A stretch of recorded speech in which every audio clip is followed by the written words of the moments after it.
Hey everybody, I'm Yoon. It's nice to see you all. I'm a voice actor based out of Los Angeles, represented by Vox. I'm a full-time here as well, educating and acting, narrating, and sometimes on-camera things too, every now and then. Do a little singing on the side, a little bit of dancing when I feel like it, a little bit of guitar. And a lot of eating. There's a lot of good food out here in LA, and that's the best part, in my opinion. And and I'm absolutely in love with what I do. It's a part of my happiness, and I'm pleasure to be here at the Breaking the Biz. Good, thanks for having me.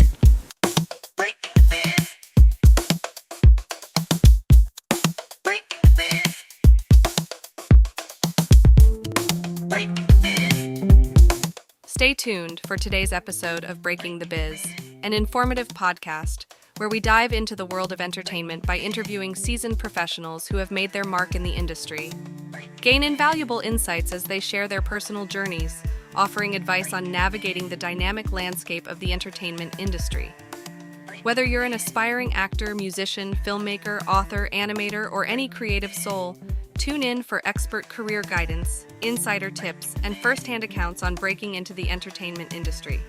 Get ready to unlock the secrets behind successful careers and fuel your own passion for the limelight. Please remember to like this video and to subscribe to our channels for more great conversations. Greetings from Breaking the Biz, brought to you by Yes I Can Unity through Music and Education. I'm William Felber, your navigator through the intriguing universe of the entertainment industry, as revealed by the visionaries and creators who bring it to life. Stay tuned as we delve into diverse insights from the forefront of entertainment, hearing from pioneers, creators, and agents of change.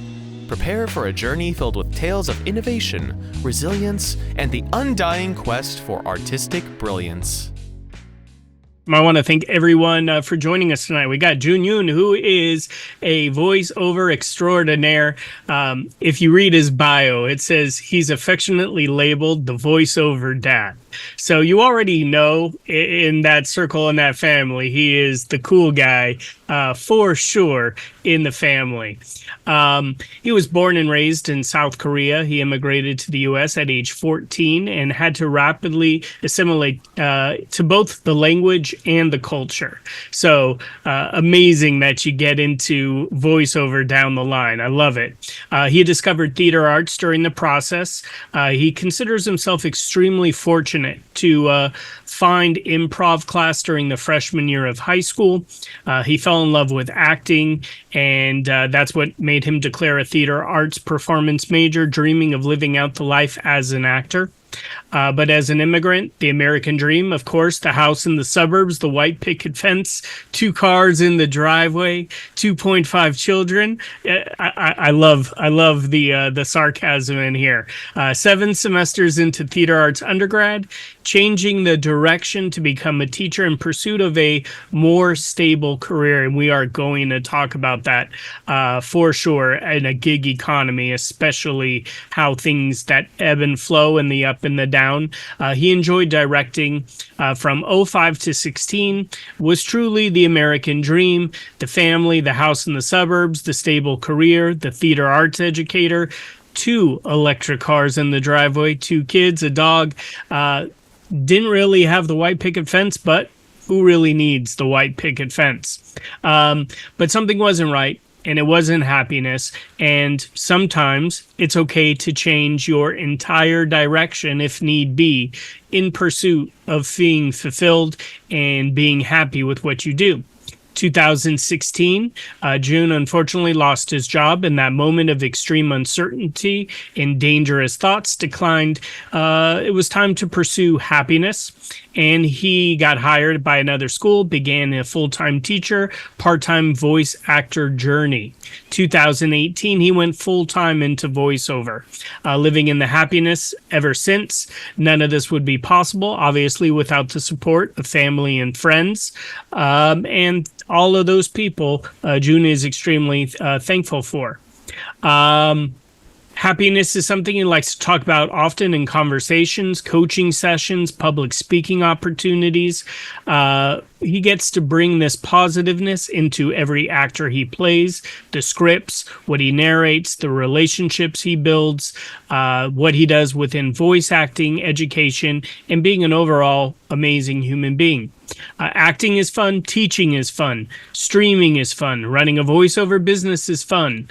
Even filling compliance documents for an LLC is fun.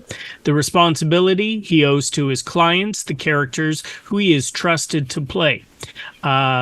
He is living out authentic happiness in what is genuine for him.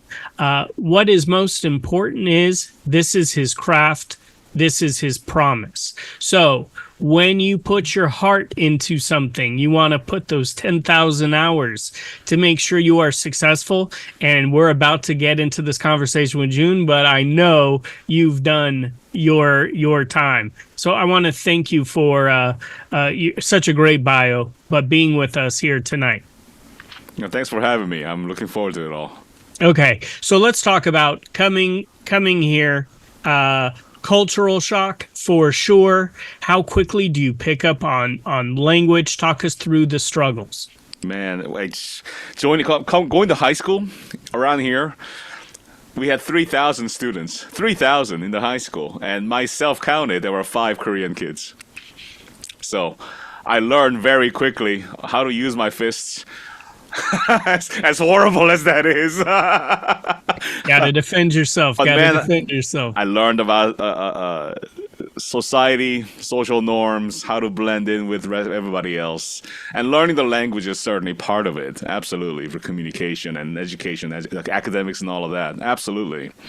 But man, it was definitely a sink or swim situation, and there's nothing like moving into a whole new country without knowing a lot of the language to help you realize that at the get-go. Indeed. 100%. Just the culture shock alone. I know exactly what you're talking about. I grew up in LA and moved out to Santa Clarita, and the rotation of me being one of the only white students to being all white, like it was just absolutely crazy. So I know what you're talking about with culture shock, but learning a whole new language on top of it, very, very difficult. So when you're here, did let's talk about the theater. What inspired you on the theater? It was one of my teachers, actually. One of the warmest, friendliest teachers ever in freshman year of high school. Came up to me and she said, "Why don't you try improvisation?"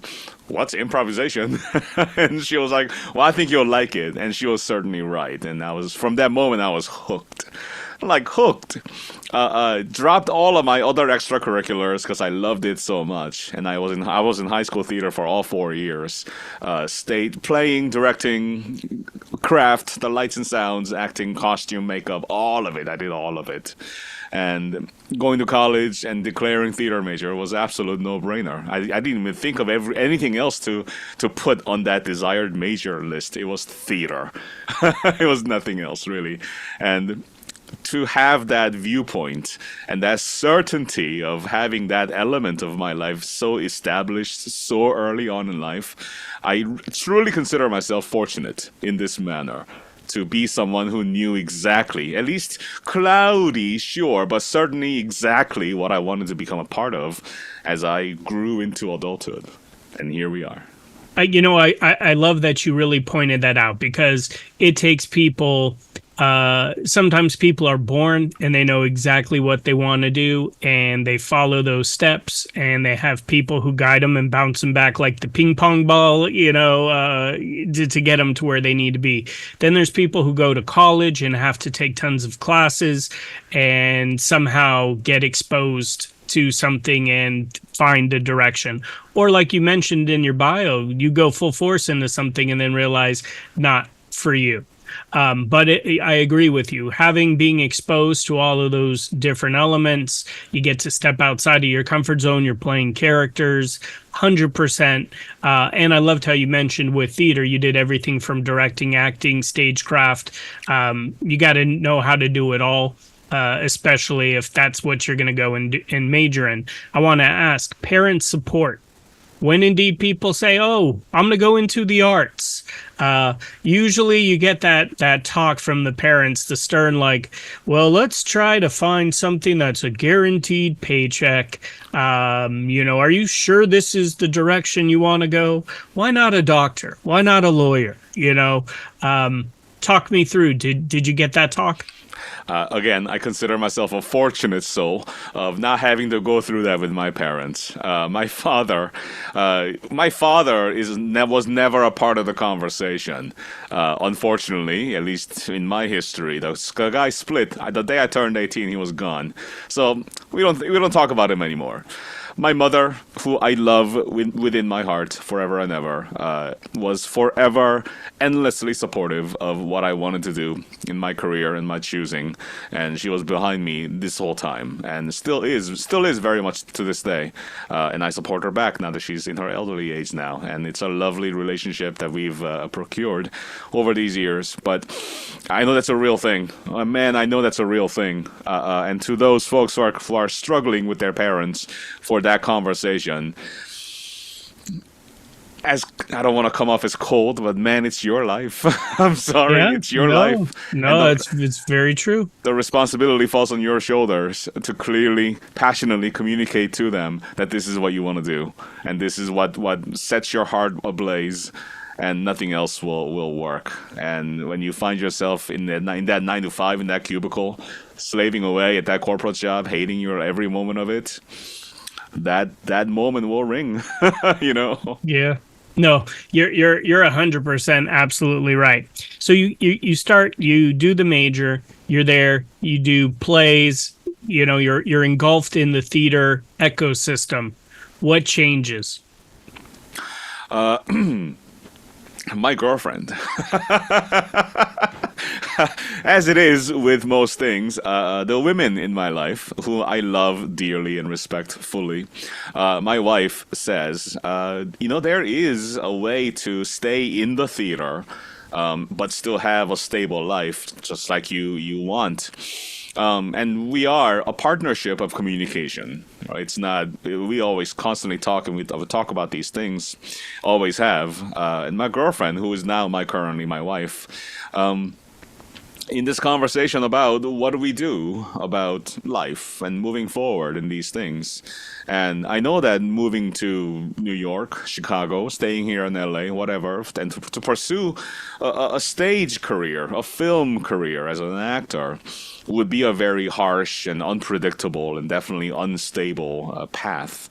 And I didn't want that for myself, not at all. The passion was there for sure, but when you're an immigrant to a new country like this, the stability really pulls at you. It really, really does.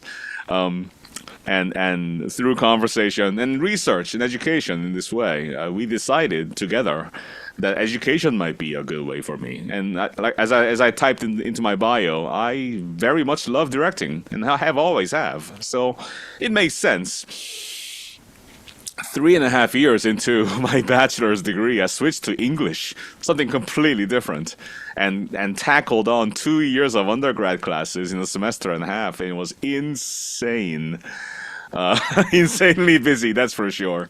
But at the end of the day, I got it done, got out of there, got my credential, my license, got hired onto a teaching job.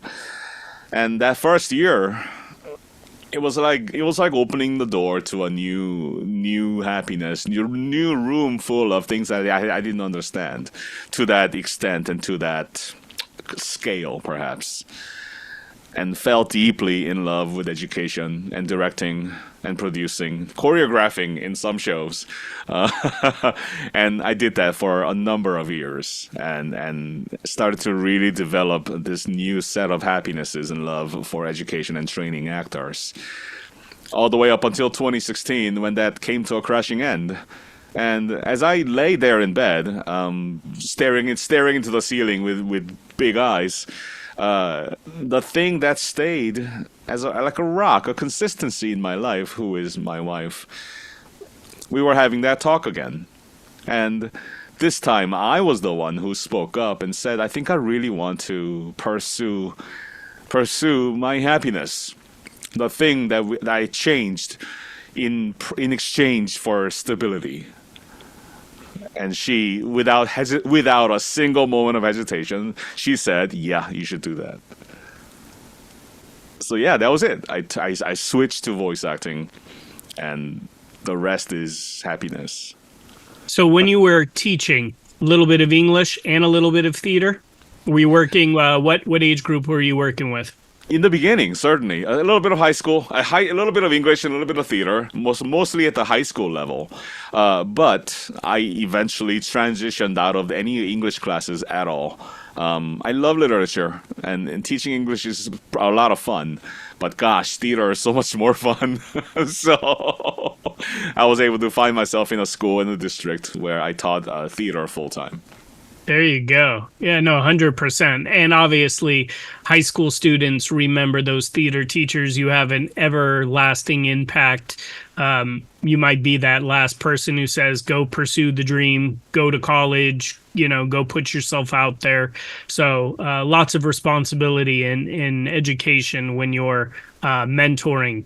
So you decide to go, wife supports it, says, let's get you happy. Let's get you doing what you want to do.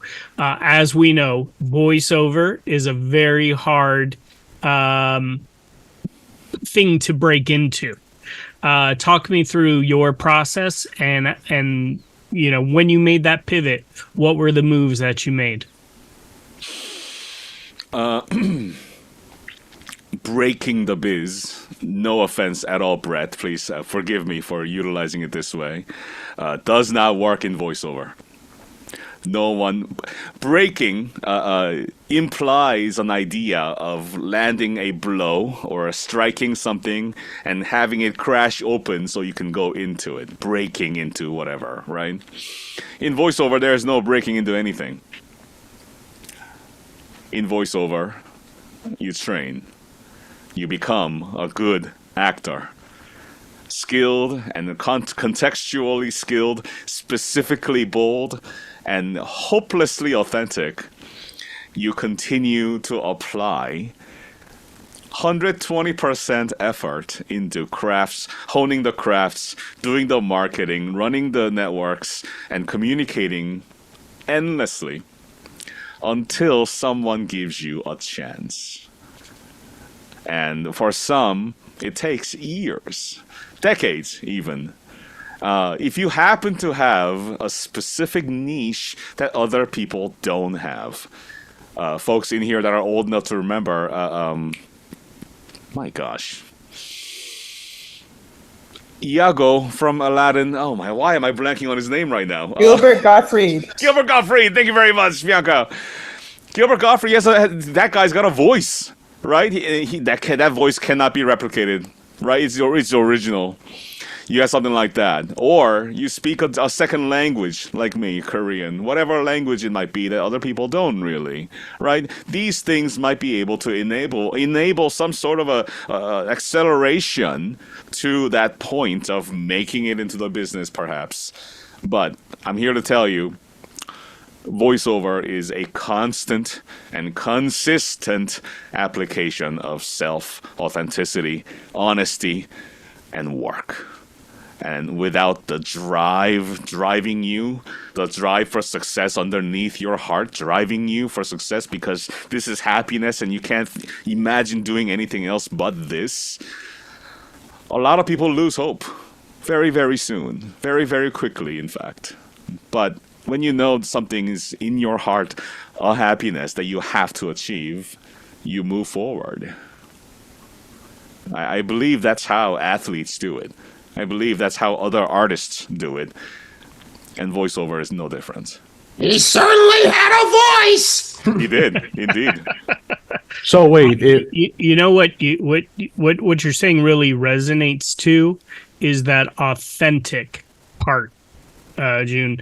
Whenever we hear any coaches or casting directors or people that are trying to give advice to actors, they always say, do it how you would do it. Be yourself, be authentic.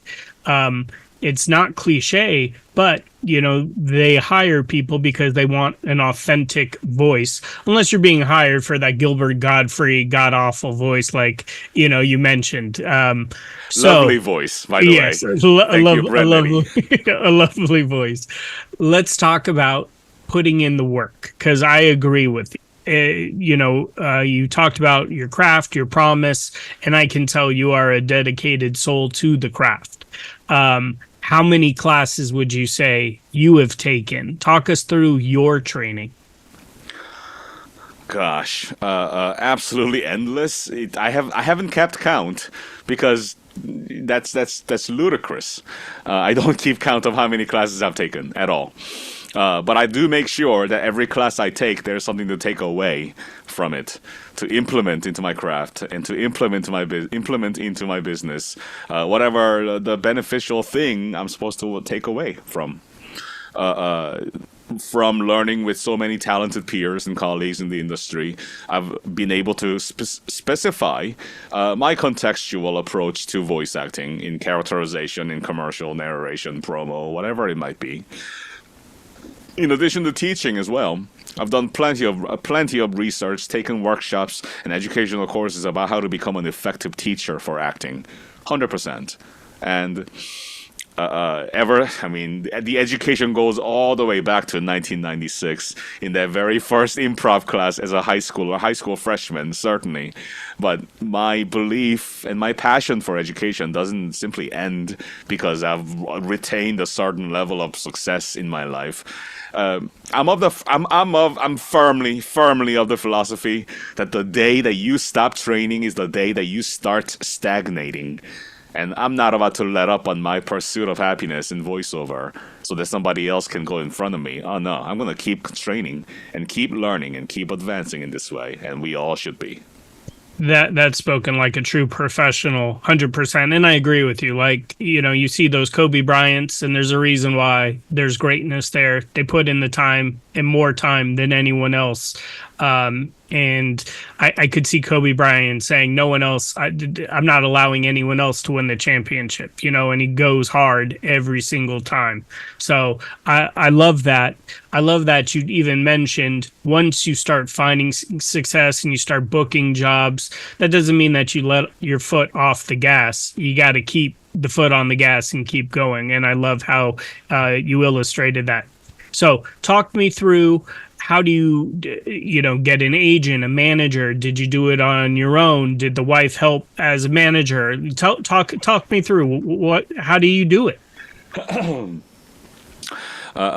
Following industry advice and colleagues and information that was out there, I decided to simply listen to the words that were around me, and everything indicated to this idea of a partnership, of a collaboration between myself and the agency. Obviously, the actors want agency representation. What actor doesn't, right? Of course, everybody wants to be represented, and the agency cannot sign everybody. Then it wouldn't make any sense from their POV as well. They have to be super selective in consideration of the clientele that they keep on their client side. Understanding the mechanics and the relationships of that model, I knew that before I start pitching to agencies, I had to have something underneath my belt to bring value to the agency, some sort of a thing that's gonna make me be presentable to their clients. So with that thought in mind, I sculpted my career leading up to my first representation with RSA to become an entrepreneur in the voice acting realm who offered nothing but value. Let's talk about some of those things. One, I'm a bilingual voice actor. Much more valuable than a voice actor who can only speak one language, obviously, right? 2 languages, comprehension, writing skills, critical thinking, all of that in both languages. That's one value. 2, I had hustled, indeed, marketed myself, advertised myself, and networked myself all by myself to be able to gain a number of clientele from around the world. And by the time I was signed with RSA, I was already a fully working, independent voice actor without any representation. I booked those deals myself, curated and cultivated those relationships myself. And when I presented myself to RSA, I already had a number of bookings and consistent client relationships with those clientele, as well as other agencies around the world, and all of that underneath my belt. So that when I pitched myself to my first agency, it was, hey, here's me, I'm doing all the work. Wouldn't it be nice if we shook hands and became partners, and you present me and what I can bring to the table to your clientele? And it made perfect business sense. Certainly, this idea of acting is an artistic one. Whatever craft it might be, it's an artistic choice. Absolutely, the world that we live in. But the specific agency and talent relationship is specifically one of business. And if you cannot bring value to the table as a business partner, then why would anyone want to partner with you? So, from a purely business standpoint, I presented myself with the things that I can bring to the table, and it made sense to RSA. It made sense to Vox. Will there be a next agency? No one knows. I don't know yet. But I'm certainly happy where I am, though. Thank you, Vox. Yeah, no. What's great is, a self-made man, so to speak, right? Like doing it all, doing the hustle, marketing, networking, getting your own clients. You always hear the band going like, we need the record label. And it's like the record label doesn't want to help you until they see that you can generate money, which they want to jump on and make money. Same thing with an agent and voiceover. Some might say, well, you're being successful, you're making bookings, why do you need the agent? Obviously, joining an agency opens up for more opportunities, more auditions, more work, bottom line. But you can't get in there unless it's that catch-22. You can't get booked unless you have some experience. And then there's always someone going, give me that experience. I want to ask, did you put together a reel? I did. Oh, I did. But only after plenty of research and listening and critiquing and conversation with my other colleagues about each other's demos until I knew exactly what was expected to be in those reels. I wouldn't necessarily advise anyone to simply throw together a reel. Don't do that. Do not do that. If and when possible, I'd like you to work with a producer, a reputable, well-vetted producer who will seriously take care of you, who cares for your growth and advancement in this industry, who is not simply out to get the money out of your wallet. There are plenty of those out there too. No, I think that's a very vital component. We have some students who've been extremely successful in the voiceover world and working with a coach. But the coach at Migrate Town was very true to the point of you don't do the demo until you're ready for the demo. If it takes years, 2 years, 3 years of grinding until you're ready, it's a waste of time to do the demo until you're ready. But that is something that, when you say, oh, I do voiceover, and then you can deliver something that really does showcase your skills, that's something that's needed to get into the door, unless they're working hard like you, who are making their own relationships. Or am I totally far off, June? Let me tell you a funny story, a tragically funny story. There are stories of other voice actors who reach out to a not-so-reputable demo producer who will happily agree to make them a demo. And they have, right? And the demo sounds fantastic. Holy moly, sounds fantastic, so good. Top to bottom, every spot, every second, every moment is just, it's hitting. I love it. It's amazing demo. And with that demo, they pitch to an agency. Agency loves it because they can see the potential in this actor, and they bring them on. And they get booked into this project, and they show up for their recording sessions. And the actor can't do it because the demo was fabricated. And Again, now, coming back to that authentic, right? and now, because you lack that authenticity inside of your body, inside of your mindset to be able to deliver the thing that's supposed to be on your demo, the agency gets a bad rep and you get a bad rep, and then your career is ruined. Do not make a demo before you're ready. At that level, with a disclaimer, at that level, can you make your own reel to use in smaller things that doesn't involve CESD and Atlas? Yeah, you absolutely can.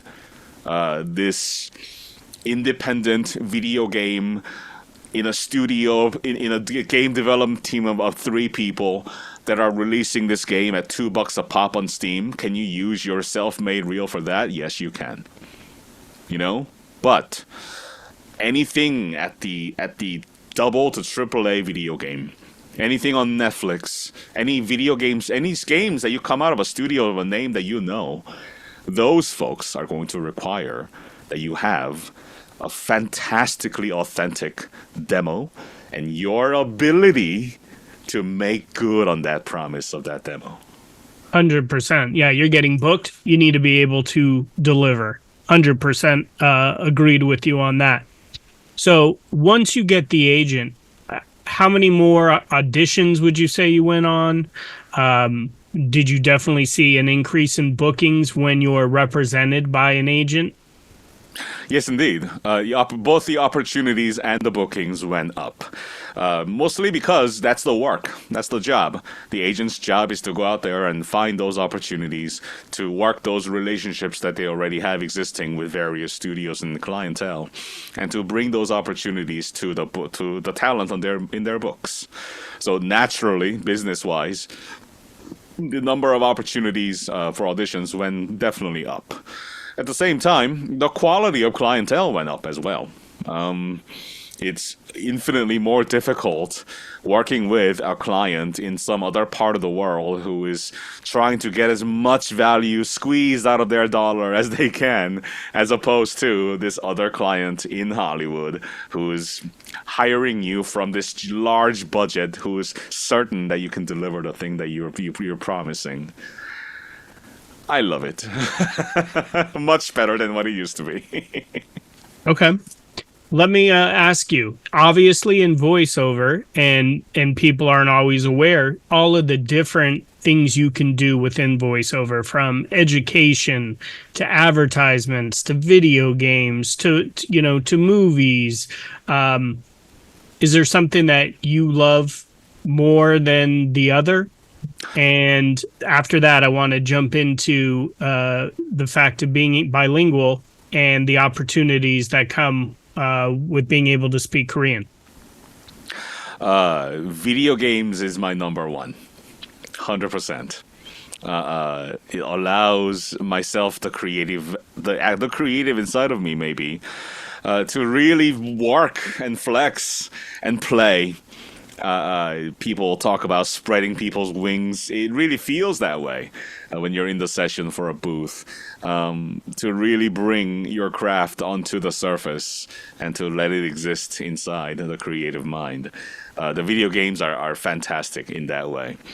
For Korean things, there are certain places where those two intersect. A great example is one of the recent works I've done. In a number of them.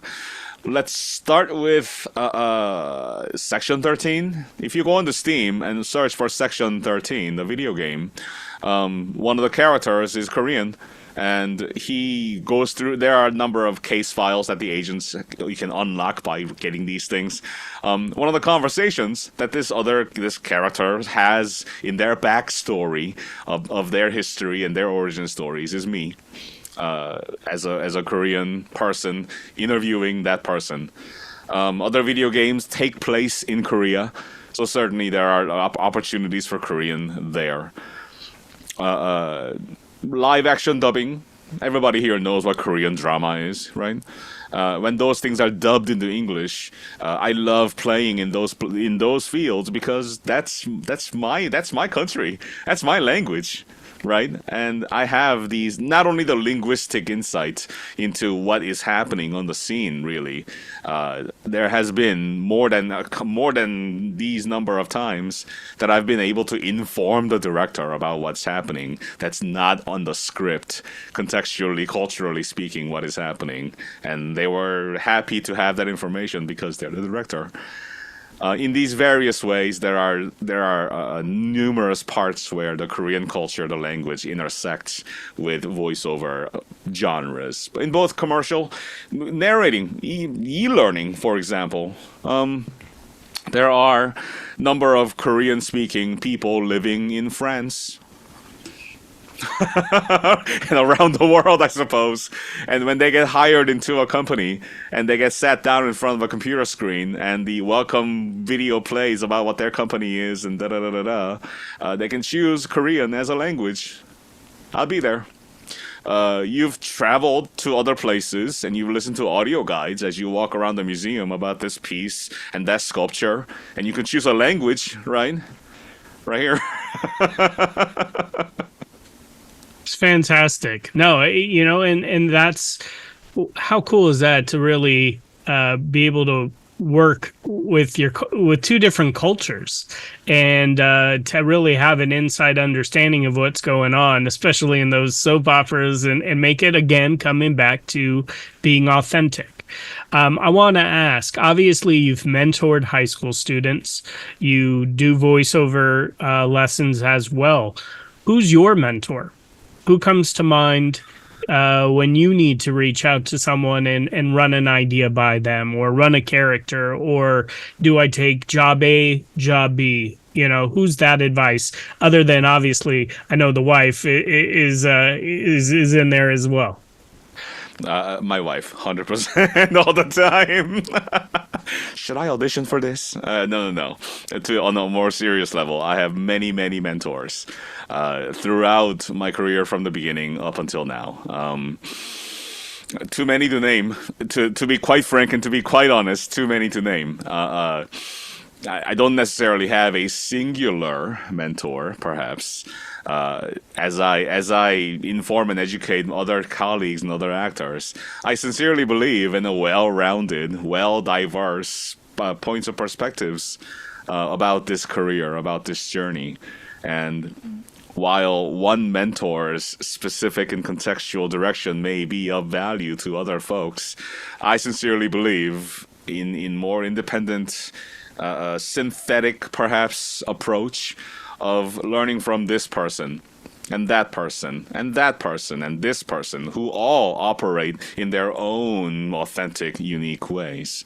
And over the years, and it's been decades now, over the years I've put together, I've been able to synthesize, put together my own rule of conduct, processes of play, however you want to phrase it. I've been able to construct my own thanks to those mentors and other folks that I've learned from. And I sincerely believe that. Today, when other folks ask, can you be my mentor? I say, yeah, I can, I do. And after you're done with me, I'm going to be the one to kick you out of the nest so you can go learn from somebody else. I believe that, I really do. You know what I love too is that you get a little bit of nuggets of information from different people. When I talk to other people and about mentors, they always say there's different kinds of mentors that come in at different parts of their lives. And I love, how amazing is that to say too many to name. right? Like that just means that you're that SpongeBob soaking up as much as you can from everyone, and everyone brings different things. And obviously, even as a teacher, you learn from the students and vice versa. I want to ask, what is like that dream thing that you booked that you're, oh my God, I'm so proud. I mean, it is pretty cool to be in the museum and to be on the Korean soap operas, but there's got to be one that you're like, honey, I nailed this. I got this. Too many. No, I'm not gonna give you that answer. No. If the folks in here are aware of a video game called Genshin Impact. Devin does. That's good. I love it. Thank you very much. The video game every Lunar New Year, the video game does a special event to celebrate the Lunar New Year. And the Lunar New Year event of last year before, something like that. It's been a while. I've been fortunate and grateful to have played the role of Iptak in that event. And for the Genshin players in here, Iptak is Gaming's father in that one event, with the kite flying and all that. And Brooke Chalmers, who is the second seat director for Genshin Impact back then, there was no audition. There was no number of people to consider to put in that role. He said, "You're it." Okay, sure. You want to hire me for this thing? I'm down. What am I doing?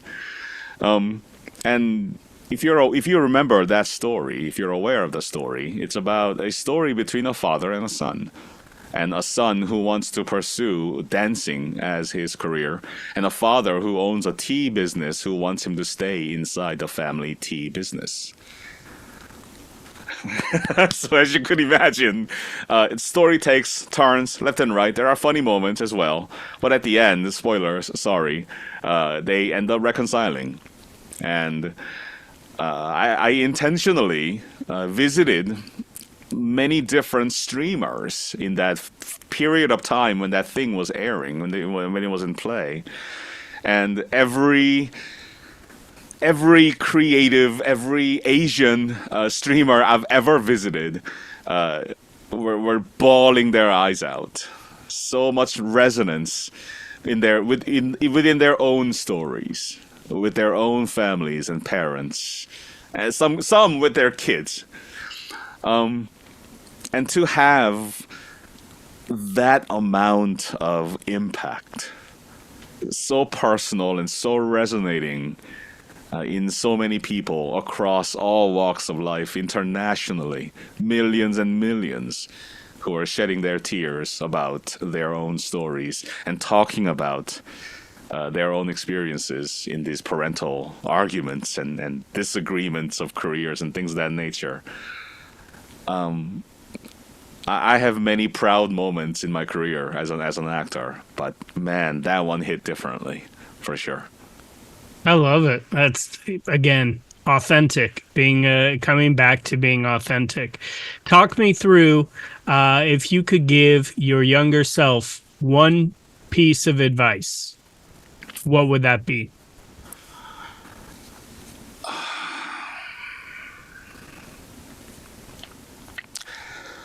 To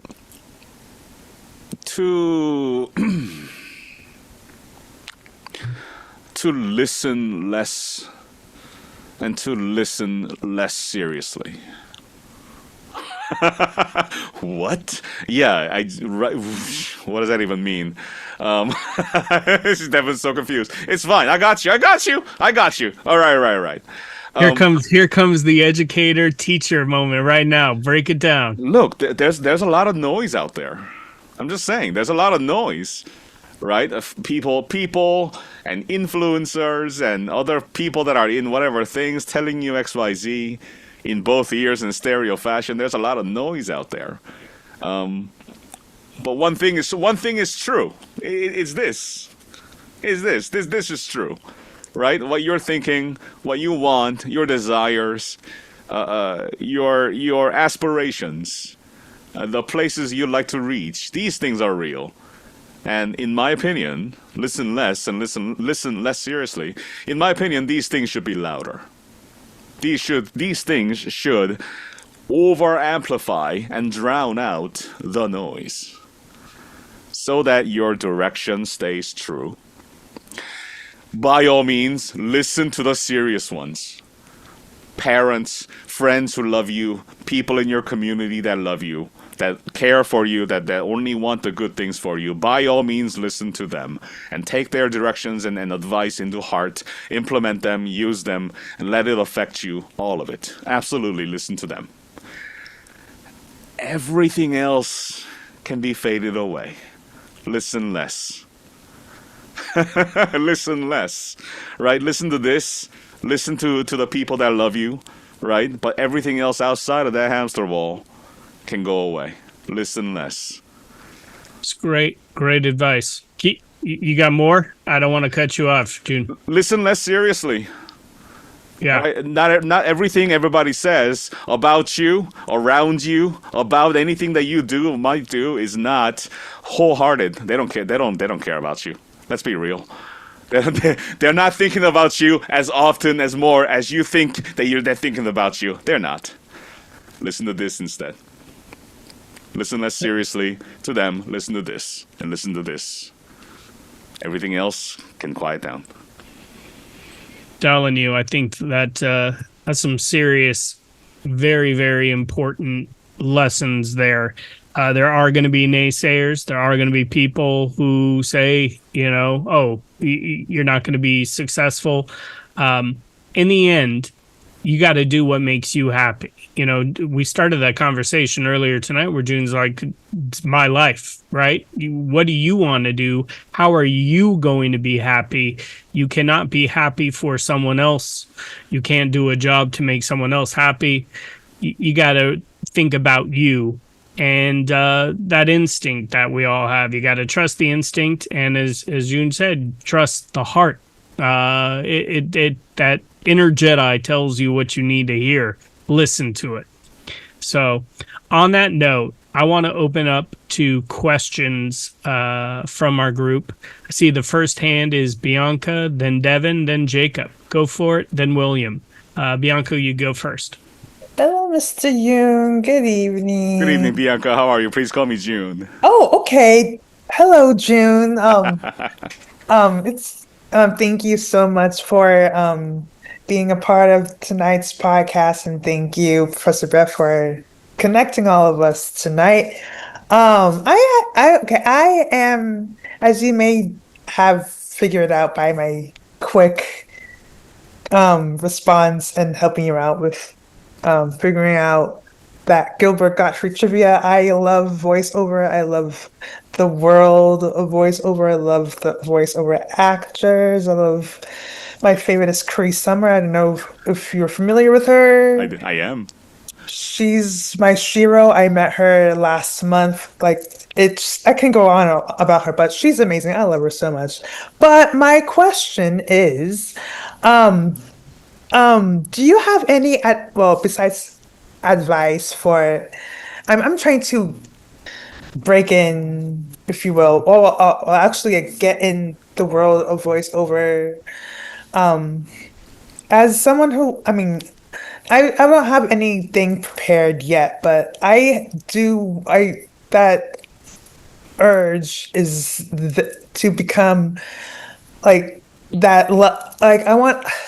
I love it so much. I want to get into it. Like the thought of becoming a cartoon character and voicing it for little children at conventions and adults who love cartoons like me is that's a dream of mine. But how do you create a character's voice without impersonating someone? And can you impersonate someone? Or can I impersonate someone as my inspiration? Because I pride myself in being great in a few voices. So like how can you talk about that? I can. Straight up, looking at you in here, looking at you here, right? Cameras. Looking at you. Don't impersonate people. Okay. Why? Why? Because they're not me. I'm not them. Because Bianca sounds beautiful. Oh, thank you. And Bianca just needs to sound like Bianca needs to sound like Bianca. And other creatives and casting should hire you because you sound like Bianca. Okay. Like, what if I'm giving a character and like my brother comes to mind, like can Yeah. sound like my brother? Can I like, like I do. I okay. do. And whatever auditions that you may come across, I want you to act and read and record those auditions with Bianca's voice. Okay. Oh, And your job is not. Let's step back. Your job is not. How can I make a voice that fits this character? That's not your job. Your job is to convince the client that this is the voice for that character. Your voice is the voice for that character. There's a difference, yes?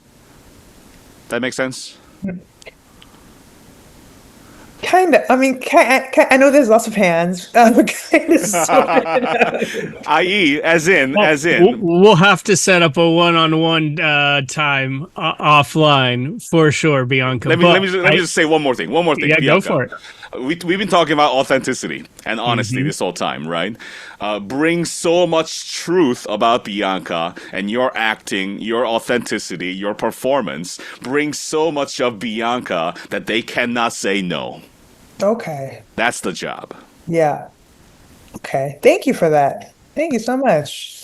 Looking forward to And I connecting. was gonna say, being authentic. There's nothing better. And Bianca, I'm just gonna before we move on, you've experienced things that others haven't. I've experienced things that others haven't. Right? When you bring that to the table, that's authentic. Mm-hmm. So just let that resonate for a minute. Devin, I'm gonna come to you.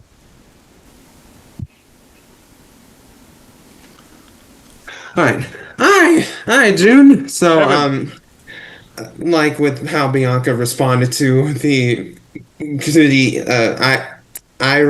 sorry, what was the bird? Sorry, I know his name, but Give her Godfrey. how I responded to the Genshin Impact. I am also a big aspiring voice actor, wanting to become one, want to be for video games, anime, cartoons, just spreading out everywhere to many of my interests, wanting to follow my heart.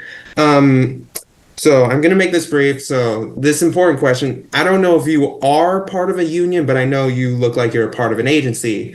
What is it? How does it work? Like with the union, non-union, and union? Because I want to be able to do like independent stuff. Because nowadays with AAA stuff, it's kind of but with like more independent projects and more smaller studios, a lot more work and effort has been put into what people really expect. And I want to be able to put my best foot forward and effort when voice acting certain characters that people are able to get a better liking.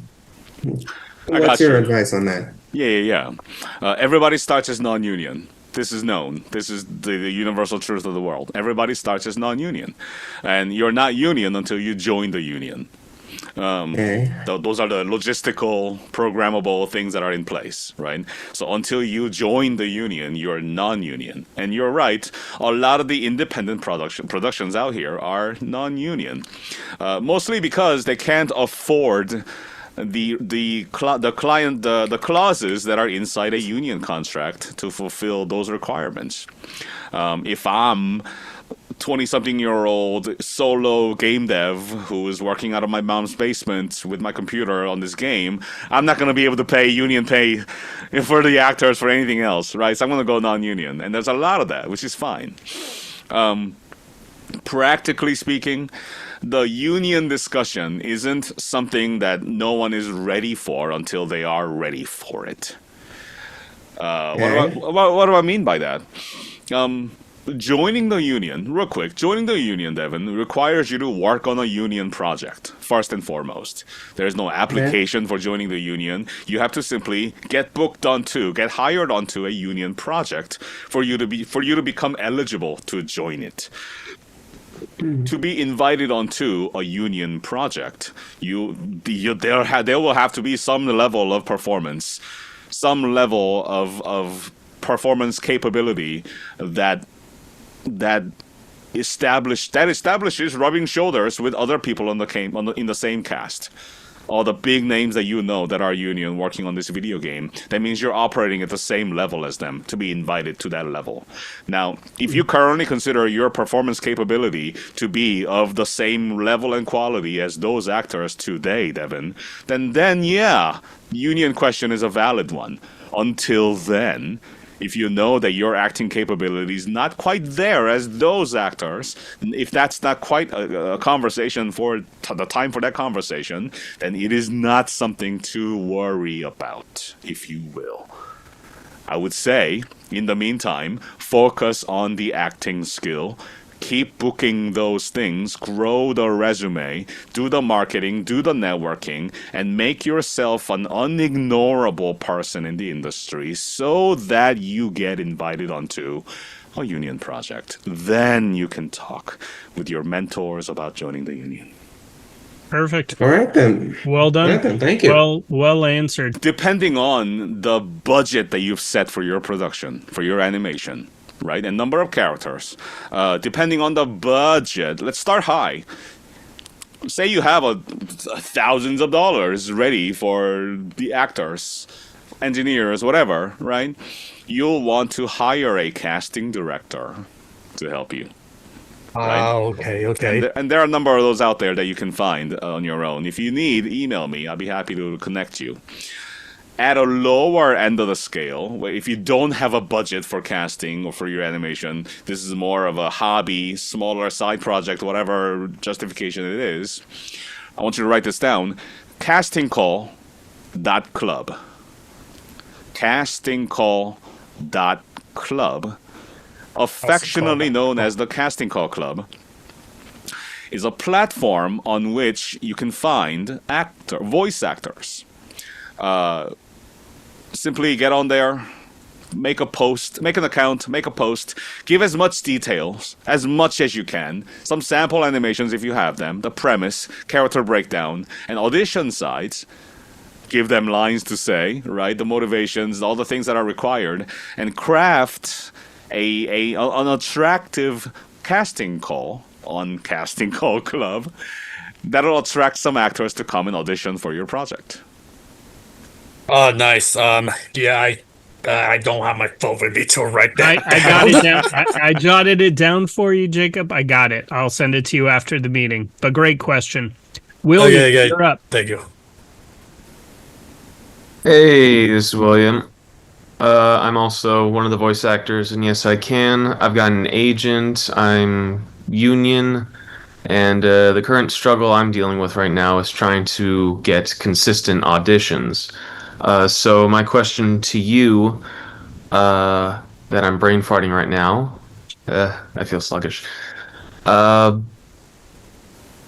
How often do you audition per week, and what would your recommendations be for consistent auditioning? My audition count varies from week to week.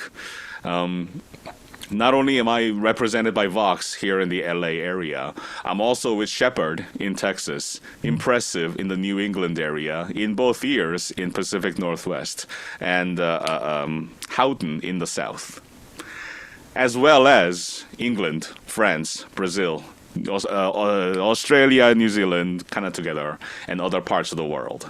With all of that representation and my own marketing and research, as well as various private rosters that I'm on by casting folks, by directors, by engineers, by studio heads, put all of that together, I still don't do as much as I'd like to. So there's that answer, number one. But it's not about volume, William. It's not about volume. It's about quality. Yes? It's about quality. What kind of characters, what kind of auditions, what projects? It's about quality. And I would much rather spend an hour working on this awesome character for this crazy awesome video game than crank out 20 auditions for these things I don't care about. Yes? Yeah. So, as I bring this to an advice, if you will. Number one, communicate with your agent. Tell them what you want. It's a business, like I said, it's a business partnership. And if there is no communication between the partners, then something is wrong. Yes? Communicate with your agent about what it is that you want and what you're looking for. Communicate. So that the two of you can work together to make it come true and be beneficial in both ends of the table. Consistency, and through that communication, the agent will be better informed about who you are and what you want. Why should they send you a commercial copy when you don't want to do it? You know what I'm saying? Without being selfish, of course, right? You can't sit here and be like, I want this and I want this and I want that. You can't do that. It's a business partnership. Respectful and stuff. I get that. Show them the evidence of you continuously honing your effort. Show them the evidence of you advertising and networking. Should you be showing up to things, shaking hands, appear in these photos and videos that are on socials? You should, because it actively shows your agents that you're out there doing the thing. Okay. Yeah, because I've tried to reach out to my agent, but they don't really respond back. The most I get is them just emailing me auditions. I send it to them and they notify me that they received it. So I haven't really gotten anything other than that. It's also an extremely competitive industry. And if it's been a while, I'm not going to ask specifics because privacy, right? But if you know it's been a while and things are in this way, then is the partnership still valuable to you? Right? It's weird. Yeah, it's weird because they haven't responded to the emails that I send them, but they sort of splurged me with auditions recently. So I'd like to think that they're aware that I still exist at least. On their defense, agents are busy people. 100%, 100,000% they're busy people, and they seriously don't have the time to sit there and craft out a meaningful response. They don't have the time, obviously, so don't expect a heartful come to Jesus moment, if you will, with them in any capacity. But if the tone of the email is serious enough, maybe even ask for a quick 15-minute Zoom meeting, whatever it takes. Communicate, but do it without wasting their time. To be more blunt, I apologize, but I totally get that.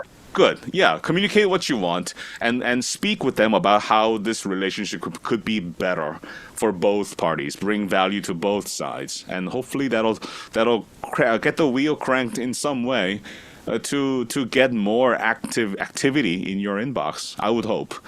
But other folks have walked away from their agency representations because it just wasn't a very good fit. That does happen. FYI. Yeah, I've done that once already, so I get the what I'm taking from this is you gotta communicate your wants, your desires, and if it's not working, you gotta express that. If you need more work, you gotta express that. But that's what I'm gonna take from that. Aiden, real quickly, quick question, then to Noah, and then I'm gonna go to closing. Aiden, go for it. Okay. I guess this is kind of like a stranger question. I'm not sure if this is definitely in the wheelbarrow, but I think as someone who's been doing a little bit of practice within the voice acting sphere and working in that mindset, how would you say that would be different from, say, writing? I'm trying to think of how I'm trying to preference this question. Both voice acting and writing. How does it change your perception of both mediums? I would say. it's different enough to be categorized differently, obviously, right? But the similarities that exist between writing and voice acting, there are surprisingly a lot, in fact. It's about creative expression. Not only is it about creative fictional expression, it's also about imprinting that fiction with your own authenticity. Every writer has a style, correct? Every artist has a style. Every voice actor has their own authentic expression of characters. Or at least the range that are capable from that one person. And perhaps the connection between writing and voice acting is discovering what those are through trial and tribulation, through training and education, and through doing it and failing over and over. But once you find that writing style or the authentic part of you that resonates with this character, then it's a no-brainer. Words flow out onto that Google Doc, yes? Voice acting is the same. Gotcha. The moments pour out. Thank you very much. Perfect. Love it. Last question, Noah, go for it. One quick question too, Noah. Did you audition for the K-pop Demon Hunters movie? And have you auditioned for any other animated movies? Ooh, what I wouldn't give to be on that show, Noah. What I wouldn't give to be on that show. I am so envious of my colleagues in the most loving way possible. But man, what I wouldn't give to be on that show. No, I didn't get an opportunity to audition for it. Precisely because the producers, the casting, I don't know, right? But that show is big enough to warrant, in air quotes, in whatever assumptions I might make. They want people's names that are familiar, if you will. Part of the Hollywood machine, if you will, is one of those things in the business, and I am not yet. Anyway, I would hope. I'm not a name that everybody knows. I'm not a whatever, One day I will. I'm not done yet, right? One day I will. But man, what I wouldn't give to be on that show. If they're making a sequel, am I communicating with my agent about this, William? I am. If and when a sequel is coming along, I'm gonna be there. At least I'm gonna try my very damn best to be there. Absolutely. You gotta reach out to the agent now. When part 2 comes out, I better be the first phone call, or I'm looking for a new agency. I'm just saying. I hope it happens. I wish you the best of luck. Thank you. Me too. June, I want to honestly thank you. You are very insightful, very intelligent, such great knowledge, sharing career advice to aspiring individuals who are trying to follow your footsteps. I can see why you are successful, because you will not accept not being successful. I just want people to understand you have to have that strong growth mindset. You got to be resilient. You got to be gritful. You got to put in the time. You can't skip steps. And obviously you can see that June has worked his way to where he is. But you need a network. You need to put yourself out there. You need to be able to communicate. All of the skills that we talk about are all so valuable to put you in a successful position like June. June, I want to wish you continued success, good health. I hope you get the what's the show that you want to audition for? It's the Demon Hunter, right? Demon Hunters. Demon Hunter. My 6-year-old is watching it, so that just tells you it's popular. I want to just wish you, in all sincerity, continued growth, continued success, and thank you for donating your time with us tonight and sharing your insight into your marvelous career. Thank you for having me. This is a pleasure. Absolutely. I'm just going to leave you all with just one more thing. Success is a crossroad between preparation and opportunity. That opportunity is coming whether you like it or not in the future. The question is, will your preparation be enough to meet that moment? Thank you very much, everybody. Have a good night. I love the teacher in you, June, because it's so true, right? There's no such thing as just good luck. It's when it's that time, you're prepared. 100% agreed. Got to be able to pitch. Can't be like, right? Be prepared. And that goes for all mediums, all different platforms, from video game design to voiceover to graphic design, movie making, acting, sound design, whatever it is you want to do on here. Bottom line is be prepared when your time comes. On that note, thank you all for joining us on Breaking the Biz. June, you have been fantastic. Thank you so much. As we conclude another enriching episode, we hope you found inspiration in the stories shared today. Let's take a moment to honor Yes I Can's role in bringing Breaking the Biz to life. Yes I Can's commitment to empowering young people with disabilities through education, advocacy, and mentorship shines brightly, paving paths of opportunity and dialogue. This podcast celebrates the organization's dedication to nurturing talent and facilitating impactful discussions. Breaking the Biz is more than a podcast. It's a part of Yes I Can's broader mission to amplify voices, dismantle barriers, and craft a world that's more inclusive and accessible for everyone. Each episode is a chapter in our shared narrative of progress, education, and empowerment, driven by the spirit of Yes I Can. Thank you for spending your time with us on Breaking the Biz. Continue to challenge the status quo and share stories that resonate. Until our paths cross again, let's keep transforming aspirations into achievements and infuse every endeavor with optimism. Here's to advancing the landscape of the entertainment industry, one episode at a time. I'm your host, William Felber. See you next time.